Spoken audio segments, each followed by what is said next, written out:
Hello everyone, welcome back to Mentoring Diary. I am Tuba. When people talk about startups, the conversation usually revolves around the same things: the product, the funding, the growth strategy. And of course, those things matter. But if you spend time around startups long enough, you begin to notice something else. Many startups don't struggle because of their product, they struggle because of people decisions. The first hires, the culture that gets shaped in early days, and one of the biggest transition founders eventually face, moving from being the person who does everything to becoming the person who leads everything. And that transition is rarely easy because building a company also means building a team, shaping a culture, and evolving personally as a leader. And that's where mentoring can play an incredibly important role, not by telling founders what to do, but by helping them think more intentionally about the people they bring in and the kind of organization they are building. And I'm really glad Dipti is joining me today for this conversation. Dipti, it's so wonderful to have you here. Tell us a little about yourself and your mentoring journey, especially your work with startup founders. Sure. Thank you so much for the opportunity, Tuba, to you, to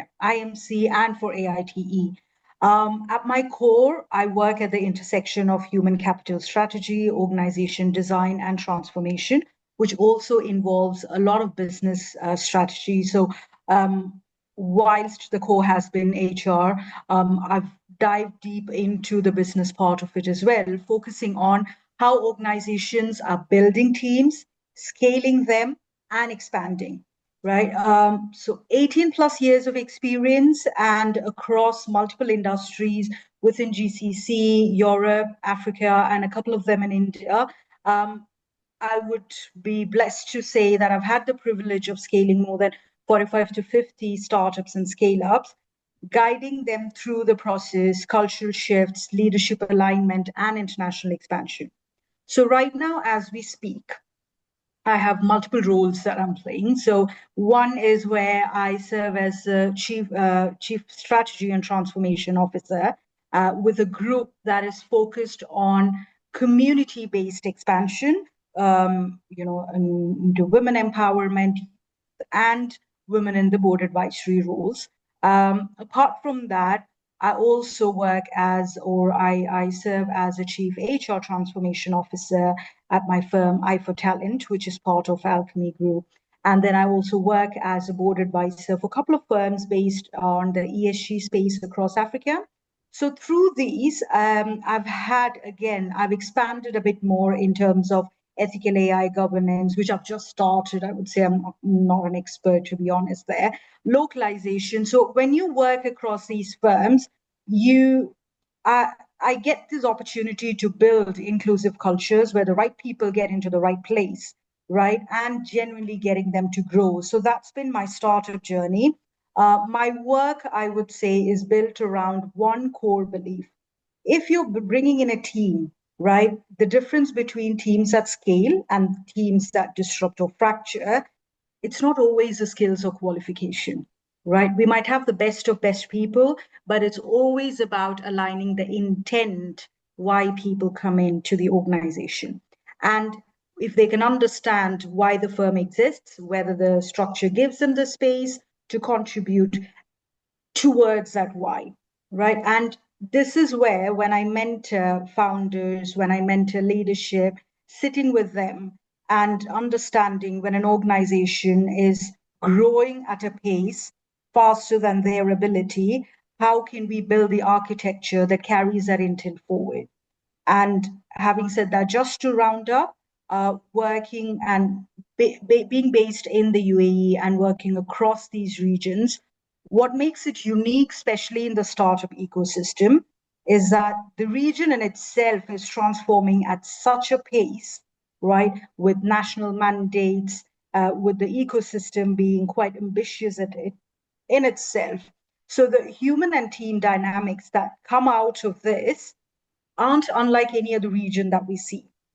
And that's one of the reasons why, when I got this opportunity, I was like, these conversations do matter, because it is a platform for us to showcase or to please give more light into what actually matters when startups are expanding or being built.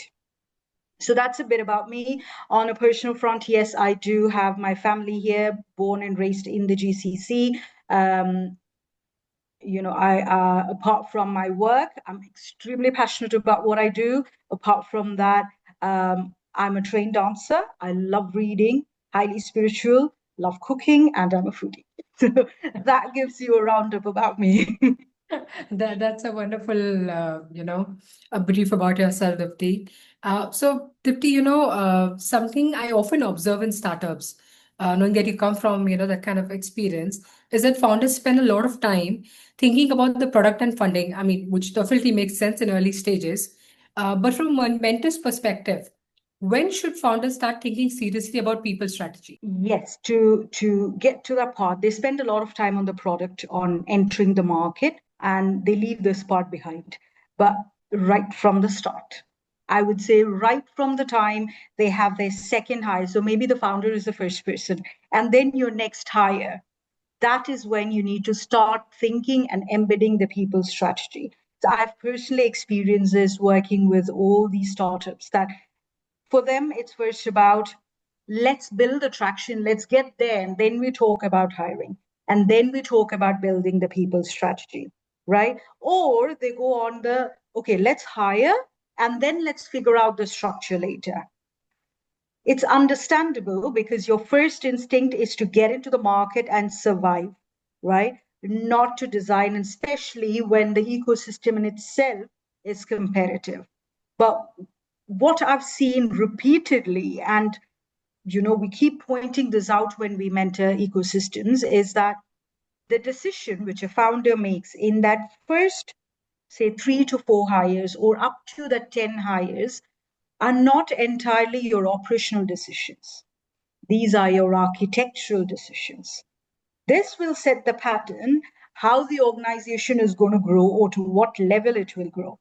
Because when you get your first hire, maybe I'm coming in as your first hire, I might be brilliant at work, but if I don't share or align with the values, and if I don't have that intent, then, the kind of people I'm going to bring on board may not be the right ones.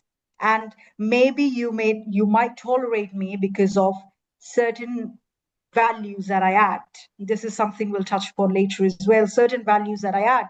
However, you might tolerate me. So, just to sum that part up, it is very important that the founders focus on the people strategy right from the get go, not when they have 20 employees, not when they have 50 employees. Because when two people come together, there is a relationship dynamic there. There are certain norms that come about. There is a power dynamic also that is being built.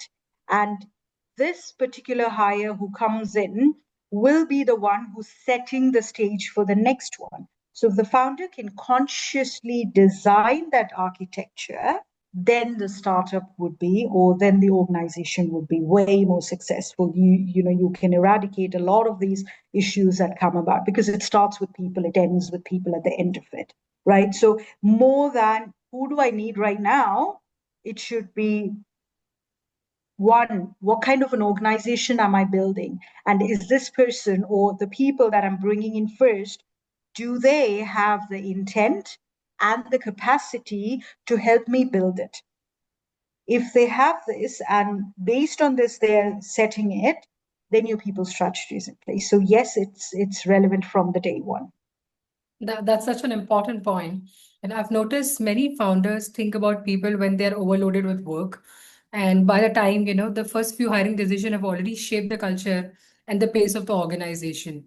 And that makes me curious about something, from your mentoring experience again. What signals tell you that a founder needs support around building team and leadership capability? Okay. A lot of instances come into my head as you ask this, but few that I can really point out because just that part where you ended, right?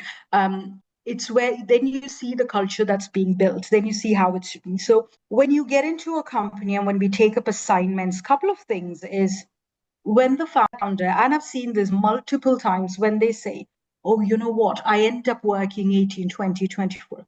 And in my head, I'm like, why? Because not necessarily it's a workload problem.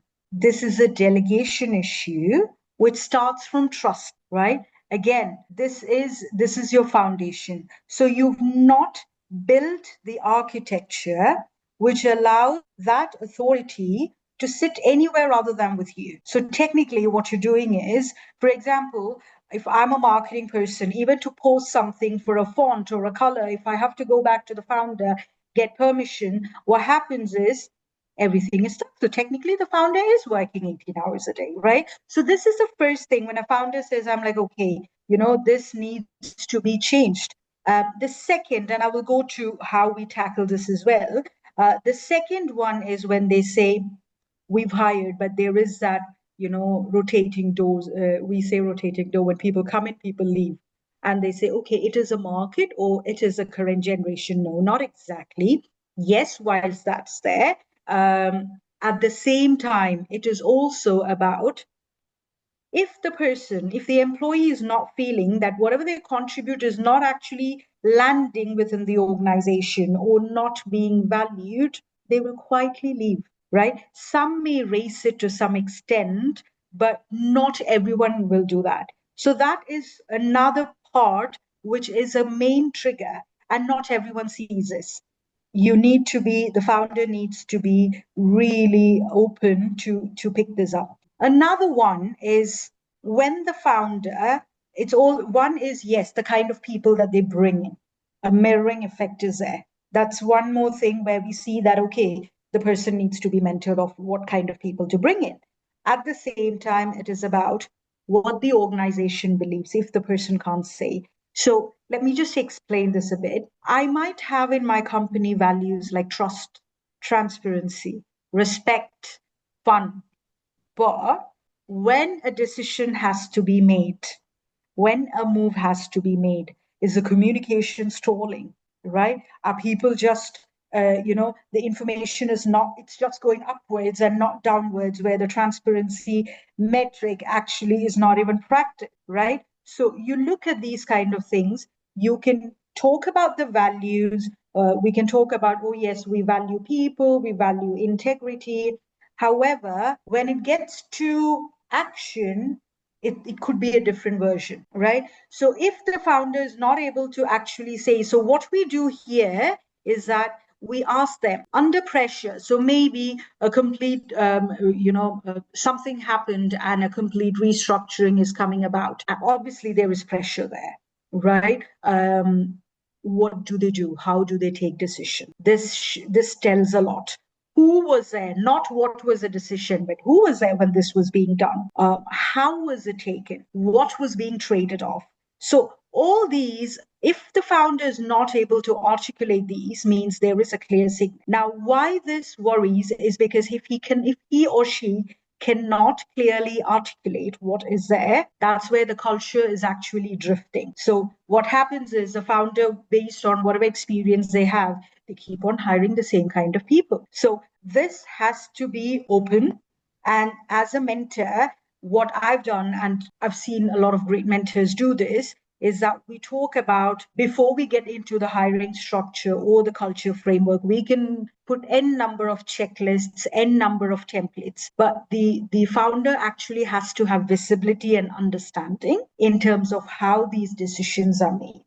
So those few questions, who is there, right? And it's not about value workshops or templates or frameworks, but it's clearly about bringing about that decision archaeology. So as a mentor, you're not there to give them the answers all the time, but open it up, show them where the pit hole or the pothole is, tell them, okay, this is what has happened in your firm, now what are we going to do about it? And then they gain the visibility, and then we architect a new pattern for that. So it's a conscious step where, we guide them step by step and then take actions. When you see these, you know that, okay, the person needs mentorship, the person needs to be guided this way. But again, there are a lot of founders who ace this part, and there are a lot of them who need strict guidance, right? Yes. That's quite interesting. In fact, the action plan that you've mentioned, it has to be very much, aligned with the goal of the company, and also I would say more on the knowledge side of the founder, to be very clear as to what they're looking out in a hire. So I think it's very important there. And something else that's interesting in the startup world is this, Many startups struggle not because of the product, but because of the people decision made. So that is very important, to have that action plan in place. So why do you think those early hiring choices have such a long-term impact? The early hiring choices have a long term impact. One, because again, a lot of times the founders go about and hire people who mirror them. So maybe we've known each other for quite some time. So I might hire, or you might hire me based on the loyalty than the capability. Two is because the initial hire, when we're hiring them, the founder may not always look at the long term. Is this person going to be able to carry it on? Again, it goes back to that basic. So ask if that person is somebody who is architected to take those decisions, carry the firm forward, right? If they are able to do that, then yes. If not, what you're doing is internally is that you're hurting your own firm. It's not entirely about who you're hiring or what skills you're hiring. Yes, whilst that is equally important, it's also about looking at if this person can carry on. And in the early hiring, you also need to be wired to test the mindset. Not always, it should not always be a JD based hiring. So earlier we used to say based on responsibilities, you hire, so you check CV to CV if that matches. Then it became more output driven. Yes, they're output driven. We look at that. But at the same time, you also need to know that every individual who comes into your firm is a contributor to why the organization exists, right? So if that alignment can be brought in, now how can we look at that? Because not every time this is not something which is commonly practiced, but we get into this understanding how people work, how mindsets work, how we can bridge that gap, right? So this is not something which is technically there within the traditional HR metrics, right? So at the beginning itself, you see how these people have been taking decisions under pressure. Are your early hires, because your early hires are more or less until and unless, now even the junior roles are crucial when you hire, but focusing on the leadership part of it, which is your crucial early hires.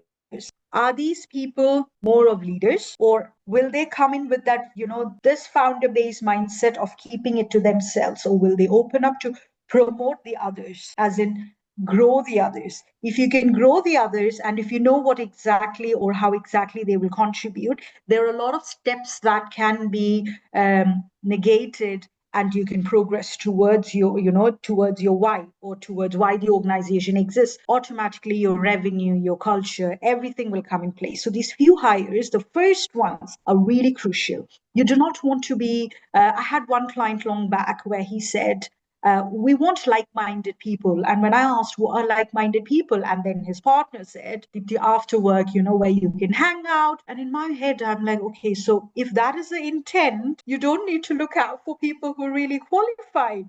Right? It's not to go for a couple of beers or a couple of shots after work, right? But it is to build a firm.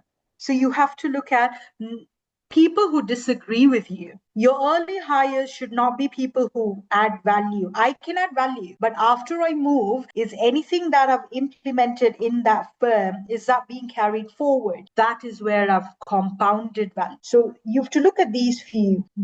And these few have to be embedded into your first teams, the leadership teams that you bring in. And that's exactly why your first hires are crucial, because they're the ones who are going to carry the boat. That's very true and interesting. Because early hires don't just contribute work, but they also influence, the culture of the company. And once that particular pattern is established, it's very hard to change. So how do you think a mentor can guide founders, to hire for long-term growth rather than just immediate comfort? Understood. So, immediate comfort is, when founders go for immediate comfort, it is, so say, for example, you have 20 different companies that have launched with your similar product, right? So, you're in that rat race to get ahead. So, you go on a hiring spree. So, you hire thinking, let me close this out first and then I will look at the next one. So, you have to slow them down, telling this is not what you should be doing. Again, it is not if the person can do this job, take it to the next layer, but can this person he or she, whoever comes in, will they be able to take it to the next level, right? And these aren't always there on the scorecard. If, again, if at all, as a founder, you also need to look at it. When they hire in that comfort spot, they will look at people who are more yes boss. They will look at people who will, take anything and everything to get things ahead. But are these the people that you want? You want people who will disagree with you, right? Do they? And also in that see what happens when they disagree with the direction. What is that particular person? So before you make an offer, before you even get to the shortlisting part, understand what that candidate's relationship is with authority, right? Do they accumulate it? The answers to these will determine whether the hire is going to strengthen the architecture that we spoke about before, or quietly will they bring it down. So when I work with founders, we look at the hiring instincts, which is like, okay, fine, you know what? I think this person can do the job because I've spoken to them, they have the expertise, so let me bring it, versus hiring criteria. So again, your hiring criteria is not always your qualifications or your experience, but it is also these bits that we spoke about. Your instinct will be based on the past experiences, but when that happens, you're repeating that same pattern. So if the organization is not moving into the territory the founder has not been before, then these people will also have an issue because they were brought in with those instincts that the founder had. So, what we do is when we're hiring for a long term growth, we tell them be willing to hire people who are ready to challenge you, who are ready to challenge assumption, right? You may not be completely sure about them. I've had multiple times when founders say, really sure about that person because he or she said, no, this is not right. There is a message there. Discomfort is a virtue, not just because of that, but because if people who are building with you what you've not yet built, they will not be people who will be agreeing to everything. These will be the people who will disagree with you, who will tell you, I'm observing something, this is not right, and maybe we need to take this step. So you need to look at those, and this is how we mentor them, clearly showing them patterns, clearly taking them through these steps, telling, okay, we differentiate based on this, and also not to go on that hiring spree and bring about people based on your initial instincts or your thoughts telling that, okay, this person has done so I think this person will be able to do the work. No, it has to be clearly cemented into each layers. I think mentoring can help founders step back and ask a bigger question there. Not just do I like working with this person, or going out for drinks after work, but will this person help the organization grow beyond me? So Yes. that discomfort part is something I think very important here because that's what, actually leads the road to success of the business. So let's talk about early stage hiring mistakes from your mentoring work with startups. What are some of common hiring mistakes founders tend to make in the early stages?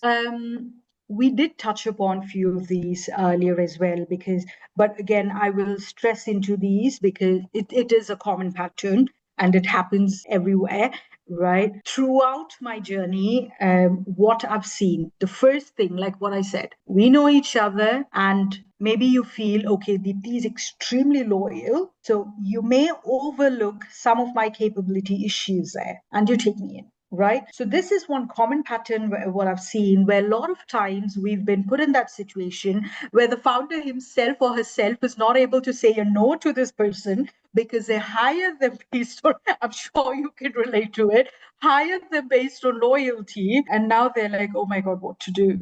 Right. So this is one main mistake and it happens time and again. So where you hire, it is good. I mean, that loyalty is a main factor or it is a key factor. However, it should not be in a space where it's hurting your organization, right? So maybe a person has been with the founder right from the time they registered the firm or before that, right? And slowly they've made their way. So the loyalty, whilst it is genuinely valuable, the structural capability to lead this firm and scale it up is a different thing, right? So a mentor's job here is to help the founder hold both these things together. So your loyalty, your capability. Will this person be able to take you or your firm up, scale it up? If both are there, great. It's a perfect fit. If not, How do you manage these, right? So this way, it's not ideal even for that person, because they will break apart when that firm reaches that stage. So make it clearly visible. And a lot of times we've faced that backlash where we've told, okay, you're called in for a role, but you're telling us this. But they've understood over time why we tell them. We can guide them, we can tell them, we can show them what is going to happen. However, it's their call at the end of the day. When they get hurt, and that's when they understand, okay, this was wrong. So this is one thing that I've seen. The second is, again, like what I said, they want to achieve maybe X amount in that year. So they hire, right? It's an anxious pattern that comes in. So rather, is there a need? Not really sure. They're like, okay, we'll fill in, and then we will, this pattern has reduced over time considerably. However, in certain industries, it is still there, right? So you feel that when these people are there are things happening. But what happens here, eventually, maybe after some time, that need is not there. You just overlooked, because what happens with the hiring managers, not the founder, but your department-based hiring manager and the HR, is also that beyond a point, they may be in a situation where they aren't able to convince the founder that, okay, you do not actually need these money. A lot of firms I've seen, they keep their foot down and they say, no, we do not want this. If not, this is also one major thing. It's not there. Your onboarding is rushed. The role isn't really unclear. Maybe the people who are already there within the firm could have done this. So this again becomes a structural problem, which is more or less dressed up as a hiring problem. The next one, which is most often that we come across, is where, again, where you overlook the person's capabilities, where you hire people who can mirror you. But what happens is, through this, you're setting a culture, you're framing problems. These people will think the way you think, because that's where the circle has been formed. You're bringing it in again. They will think the way you think. They will say yes to the things you say yes. It's an echo. So it becomes like an echo chamber there. And what happens to these echo chambers is, you don't have anyone to actually show you that, okay, this has to be changed, or this is not right. These echo chambers, they are not structurally capable of grabbing what are the blind spots, because everyone goes in a yes manner. Everyone goes in, okay, let's do it. These become your most expensive mistakes, where we've seen personally high rate of attrition, sales obviously dropping, top performers quitting. I've even seen where companies shut down because of this, because it's attraction there. I've seen where, okay, founder says one, and even this happens where the others know it is wrong, but because they come with that pattern, they all say yes, they go with it, and eventually, even in 3 to 4 months time, I've seen company gets into a shutdown mode. And these aren't your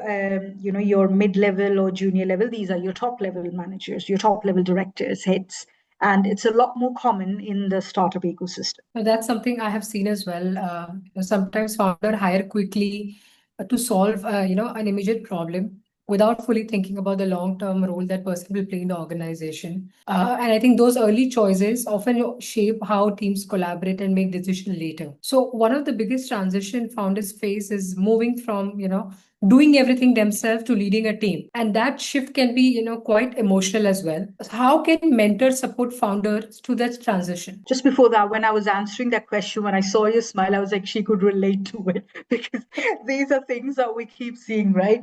Yes. So to answer your question of how they handle the transition and how we as mentors can support, this is the pace where most startups break, and more than the product failure, the environment breaks, the entire ecosystem breaks, right? It's a psychological transition than a structural one. Because for me, when I started off, or midway through my career, I started getting into or learning a bit more about how human minds matter, or how they think, the NLP part of it, to understand, though not into the master level, but on the basics, just to understand how things happen, right? So it's not always a structural one, it's a psychological one, which is why organization charts we can print and keep, we can put that in the drive, on the dashboards, HRMS. We might have our governance frameworks where we talk about the DOA, delegation of authority, all of that, but still it's there. But is it being done? No. So what happens is the founder, one thing that they face is the founder who does everything is one, they're operationally overloaded. Two, they've built their identity as a founder around this thing that, okay, I'm the person who knows all of it, who can decide quick, and I can fix whatever is broken, right? So what happens here, being a leader in the genuine sense, right, it requires you to let other people be the person who knows, who decides, and who can fix. Mistakes will be there. Even this founder got to that level after making their share of mistakes. So I personally, there is this person, he works on a C-level, he's worked across multiple government entities here in the region. The other day, he posted something on a similar note on LinkedIn where he said, let the team make the mistake. You got there after doing all of this. So do not go there and fix it for them. Let them make their mistake. That's how they learn. Now, as a founder, and this is something, you need to consciously practice. And as a founder, this is your first thing. For them, letting it go, it feels like, okay, I'm losing out on something, right? That control senses, and we say it's a control pattern, it comes about even as micromanagement or, those terminologies that we speak about. But this is more that thing not to let go. It's like, okay, this is my product, I know it better, and I do not want to lose the essence. No, you're not going to lose the essence there, but you're getting your leadership up there, right? So what we do as mentors, or what I've done in this, is I help the mentor understand your value and your competence. There are two things. What you can do as a founder here is take a step back, right? Take a step back. You don't need to matter there. They feel that they will not matter. They do matter. But take a step back there to create those conditions where your leadership or the other people can actually execute. And many times they actually end up executing even better than the founder, right? So this reframe will not be achieved in 1 day or 2 days. It's like how we talk about baby steps. They have to consciously design it. They have to let go, trust a bit the leadership that they've hired, trust in the structure that they've built, the architecture that they've built, trust in themselves that their judgment can operate, and it's going to operate in an even better way. So what we also do is we deliberately create those structured situations where the founder hands over a decision fully to someone else. It can be your CMO, CTO, whatever, right? Or if you don't have heads, managers, whoever. Observe, give it to them, see how they take those decisions, reflect on what happened. This is not to evaluate or to criticize a person, right? It's to experience. Once they experience this, they will also be surprised as to how things turned out even better than what they imagined. So this is something that we, consciously I take it. So it's like literally I've had founders with whom we had to sit down and say, okay, let them decide. What if everything goes wrong? We will see what can be done next, and then we hand it out one by one. So I think for many founders, the company generally starts, with something deeply personal, something they built from start, from scratch. So letting go of that control and trusting others with that vision requires a real mindset shift. And mentoring can help founders navigate that transition with more awareness. As startup grows, leadership can't remain, concentrated in one person.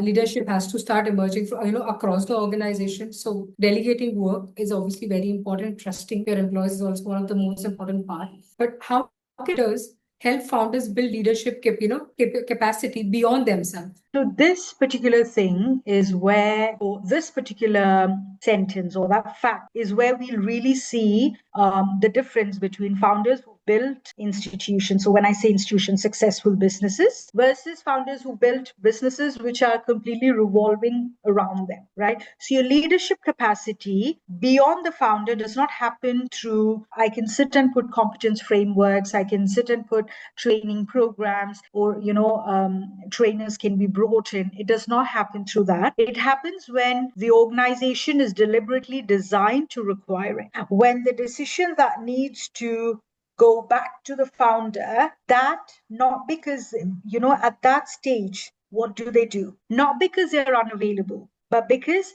the architecture has been built in such a way that the authority is distributed, right? So when we work with founders or when we work in ecosystems, a lot of times, okay, it can be where we're establishing grounds up. A lot of times we get into that space when a complete restructure has to happen or there is a major mess around it. And then we bring in certain frameworks. One of this is interpretive ownership. Again, similar to what we spoke about, deliberately bringing in these structures and making people take decisions on their behalf. It's not on their behalf, it is getting into the shoes. Delegation is one thing, interpretive ownership is another thing. So here it's an ability of a leader to understand the organization's intent, why this organization exists. That once they understand that, and as a founder, then they will be able to take those decisions even in the founder's absence. Not what the founder, so the founder can come and tell me, Deepti, okay, you know what, when I'm not there, do this. So there I'm executing what the founder said. But if I can bring myself into the founder's shoe as a founder, take those decisions, that is when we know that the framework or the architecture has been created, the authority has been distributed. Now, this is it's a significantly higher bar than the delegation, right? Because delegation is like what I said right now. It's giving a task and saying execute it, or sharing those responsibilities. Literally, it's like 100 to 90. So you share those responsibilities and somebody carries it out. The founder takes. Interpretive ownership is wherein it's giving someone the power to judgment to navigate those territories which aren't really mapped. So not everything will be there on the governance structure. There will be things that pop up. So can they actually take these decisions? Right? First, what the founders make them do is to ensure that they make their reasoning visible. Why they take certain decisions. So, one, make the decision visible. Two is make the reasoning or why did they do it. Second, within the organization, create those situations, or whenever you have those situations, the leaders have to practice taking those high stake calls with genuine authority. These aren't our mock-up situations. These are real situations with real consequences. Third, what we do is that we build a culture in such a way that, say, for example, I make a decision and I've looked at all the pros and cons as a founder and I made the decision, but something went wrong. But I had the good intent. I used my sound judgment and then I made. So this is one part of going wrong. And two is wherein I'm like, okay, fine, let's do it. I haven't really looked at the pros and cons. It was a careless decision. It went wrong. So the culture here has to be built in such a way of how these two will be treated. Never put this one under the radar and punish them or call them out in a wrong manner, because that again will hurt your firm. So we bring in and we embed these into the system from top down and bottom up, bringing all the key stakeholders inside, right? Because then what happens is, even if the founder is not available, your leaders can make the decisions, your leaders can carry out. That is when your organization becomes successful. Again, they understand that they are contributing to the intent. They feel it's that feeling of being valued. Okay, I matter here, what I do matter. And to get there, going back to one of our earlier answers, understanding what kind of people we bring into these sectors or these positions so they're aligned, and not just that they're loyal, but they take the right decision. So it brings in different metrics here, or different, points here to ensure that we do it right. So, do you think it's important for an employee that we hire, that they should have an entrepreneurial mindset? Yes. All right, let's talk about something very practical. So, in your experience, what's one hiring decision that can quietly determine whether a startup scales successfully or struggles later? The hiring of first person. So again, going back, and just to add on to, before I get into this question, just to add on to the entrepreneurial mindset, right? It is not entirely an entrepreneurial mindset. Yes, lot of them, majority of the people do have that innate entrepreneurial mindset. A lot of times it's suppressed due to fear, it's suppressed due to what if I go wrong. So one is entrepreneurial mindset, one is that leadership mindset, and that alignment. Maybe one person is not completely, that business driven, or, have that thing. But if that person can actually take decisions, taking decisions on like standing in the founder's shoes may not always be from an entrepreneurial standpoint. Let me not contradict myself here. Let me make it very clear here. It may also be certain operational decisions. So you need to, that's why we said your leadership team, along with this, it can be entrepreneurial mindset, it can be business acumen, it can be clarity of thought, very important. So these have to be embedded. These things have to be there in them. There, I would say the courage to actually make mistakes, right? That's why the alignment and the clarity of the intent of why the organization exists and how they have been performing, within their previous roles, or what they intend to do, or are understanding if this work or if this decision to work with this company or this business will actually matter to them professionally and personally. These will gain help you gain more understanding of whether the person will be able to do your work. So entrepreneurial mindset, yes, I would say yes.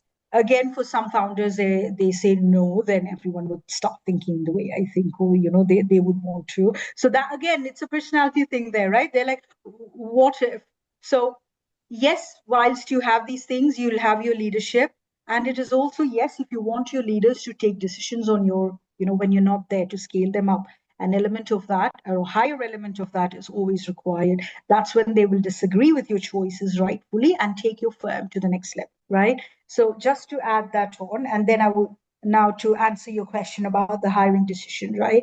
So the hiring of the first person after you or after the founder is the most crucial one. This is what determines most of the times whether the startup would, it would scale or it will struggle later, right? It sounds obvious, but I'll make it a little bit more specific here. The first manager or a leader in a startup is the person who will translate this owner's vision, the culture, the whys and the whats into your daily activities, your daily transactions, your daily communication for everyone who's coming beneath that, right? So this person matches, and they are your link between the founder's intent and what is actually happening within that organization on a day-to-day basis. So if the founder is hiring the first person, based on who is already there and performing within maybe some of his other entities, his or her other entities, or somebody that they know, this person may be a strong contributor as an individual, but we also need to look at the leadership skills there, right? So most of the times when we do not look at these two, we look at, okay, for example, you want to hire a sales director. You look at somebody who's top notch, hitting the numbers every month you bring them in from an experienced salesperson. But when they get into the sales director or the sales manager, whatever role, are they able to manage the people? And a lot of times, time and again, we've seen that they get this cringe that, okay, I'm not able to do sales like this. I have to manage them. Not able to get my commission, my incentives. This success is different, and managing people is a different game altogether. And not everyone is aligned towards that. And again, not everyone is talented towards that, right? So the strongest people, so the first person that you bring in, need to succeed by making the others visible, making them better. This requires a separate skill set where they're willing to let others grow, push them. And this is what the founder requires, because that's what's going to drive your success. Now, if they have a founder like orientation where they're protective of their own territory, getting the authority, and they're not letting, distributing it, this pattern from the founder is what's going to replicate. And the entire organization is going to be shaped by that motive. Somewhere or the other, it's going to come through, right? So what we do is we clearly, when we work with founders, or this happens even within departments if they want to hire as well, right? So especially within founders, we ask them, who are you bringing in? So we clearly look at the profiles, we sit through with them to understand what is their relationship with other people's success. Do they create people who are contributors, or do they create people who are dependent on them, right? There is a different mechanism there. Once we understand this, you will know the kind of leadership architecture you're building within your firm, because it's very important, regardless of whether it's a sales role, it's an HR role, a CTO role, for example, right? These things matter. So to understand that, yes, again, we dive deeper to look at their patterns and situation based. There's always an element of where things can go wrong, but at least to that, if it hits the 90-95% mark, yes, why not? Right? So yes, that's. I think also the, a mindset plays a very important role here. As an employee, if you need to have that mindset that company success will only happen, or my success as aligned to company success. Like as you mentioned, that if that there can be an employee would be top notch, might be driving big numbers, but if that person is insecure, not able to manage a team properly, that will actually lead to a toxic working culture. So I think that is very 100%. important, that you have to be very aligned and have that bottom mindset that if the company grows, eventually I am also going to grow. And I also believe in that point that not every entrepreneur can have a leadership skill, and not every leader has an entrepreneurial mindset. So it's very important that both needs to be aligned, for a successful business to work. And finally, for a founder listening today who's building their team, if they could avoid one mistake when hiring, what should they never compromise on? Never compromise on the intent alignment on your early hires, right? Skills are important. Your technical skills are important. Your experience, I would say experience, yes. However, the person whose fundamental understanding of why they're doing this work, you yourself said right now, that alignment is important. The contributor mindset is important, right? It's not that I'm doing something, oh, I have to do something, but yes, I'm doing something which is going to create a much bigger impact. And I am important in this thing. And why am I important? Because this is what I'm doing. So am I aligned with that? So if the founder can look at this particular part, and if this is not aligned, the organization is going to get damaged in so many ways that we will not always know until there is a major red flag flying up there. Right. So it's like a lot of things. The toxicity, there will be, we've seen n number of things like people leaving, your top people leaving, fights, arguments, sales not being represented right, a lot of things happening like that. And until and unless it gets to that major point where everyone is called out, it doesn't really become visible. And we see that a lot in the startup ecosystem and within the region as well, because founders are building in context of extreme external pressure. But I would say this pressure can be lowered if you're really aligned, and if you take it, if you have a clear plan, right? You're in that rat race based on, okay, you have your mandates from the regulatory mandates, you have nationalization targets, you have your scaling mandates. As a founder, you've set your target there. You have invest, they have the timeline, and then you have the market which goes up and down. So within all of this, what happens is the temptation, what they always overlook is that they hire for the capability, and then they'll say the rest will follow. And countless times I've seen where we hire, and then even if we tell the founder that, okay, this thing is not really there is a red flag, like, no, let's get the numbers in first, we'll take care of this, the others are there, okay, or else you take care of this part. Right? But it wouldn't work that way. So what I would advise is to make the intent visible before you bring somebody on board.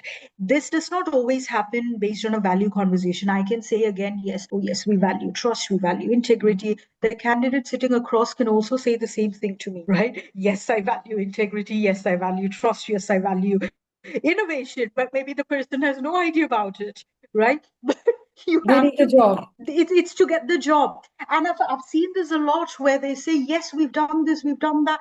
Yeah, oh my God, we are 100% aligned with this. And for you, when you've been working with people, when you've seen businesses like that, you understand this is the thing. And you talk to the founder, you tell them, no, it's not working. And they're like, no, I think it is fine. But later, these things start popping up. So it is also about the questions that you ask, again, interlinked to some of the earlier, about how they make decisions under pressure, what they do when they disagree with the direction. So maybe something that you've decided as a founder, I'm not okay with it, but I might say quietly telling, okay, it's their job, not mine. And as long as my pay comes in, it's okay. Or I might tell you upfront, Tuba, what you're doing right now, this process is not really okay. And I see this is what's going to happen. So that disagreement, people who can disagree with you are the people, rightfully, I mean, not for everything and anything, again, based on what they do, what they consider as a meaningful contribution versus just completing a task, right? Now, the people who can clearly get these things aligned are the ones with whom you can build. You don't want people thinking like you. You want people thinking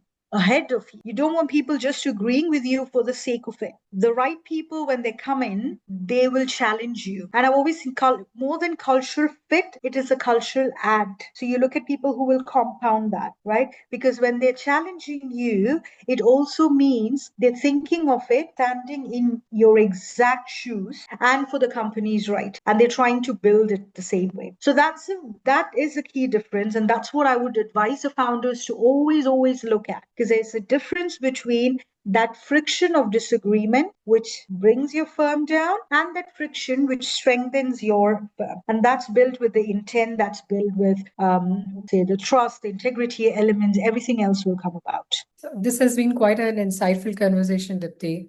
Let's move into a quick fireside round, whatever comes to your mind first. One quality every startup hires must have. I would say intellectual honesty. So again, like what we said, to disagree with what is not aligned with the firm, and to bring about the change. So that's one quality I would say. A hiring mistake founders commonly regret later. When they hire their mirrors, or when they hire based on who they know, and then trying to fix it later. One Oh leadership. yes, again for another thing which is quite a hilarious one is 1,000 less, so let's hire this person. So these are some of the things which they end up regretting a couple of months later. One leadership skill founders must develop as they scale. The skill to make their why visible, their reasoning visible, and to trust and build that architecture. One early sign that a startup culture is heading in the wrong direction. When your people go silent, in a lot of startups, people come with a lot of expectations. They're like, we're building something,